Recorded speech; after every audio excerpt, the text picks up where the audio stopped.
একদম jelly jelly বাপ, just wow. কাঁকড়া খাएगा তো নেশা হয়েगा, ঠিক আছে।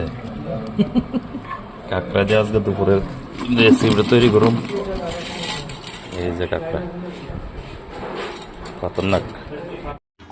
সব থেকে বড় কথা হলো কাঁকড়া দেখলে অনেকেই ভয় পায়, ঠিক আছে। আর দেখো আমরা হাত দিয়ে ধরে কত সুন্দর করে কাঁকড়াগুলো পরিষ্কার করে রান্নার জন্য তৈরি করতেছি।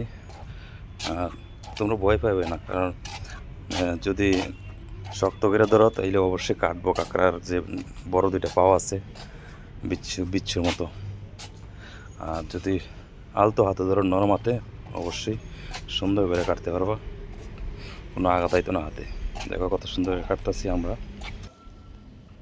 আর সব থেকে মূল্যবান কথা হলো কাঁকড়া খাইলে অনেক রোগ থেকে বাঁচা যায়, যেমন ডায়াবেটিস এবং জন্ডিস। এইসব বড় রোগের জন্য খুব উপকারী জিনিস হলো কাঁকড়া।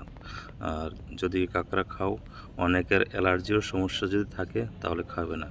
অ্যালার্জি যদি সমস্যা থাকে কাঁকড়া খাওয়ার থেকে দূরে থাকবে। Wow, just amazing. রেসিপিটা কেমন হয়েছে একটু এটার ব্যাপারে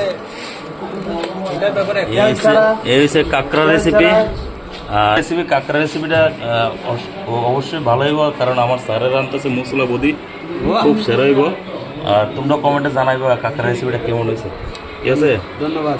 অনেকটা টেস্টি আশা করি, কারণ কালারটা খুব দুর্দান্ত হয়েছে, একদম জেলি জেলি বাপ, জাস্ট ওয়াও।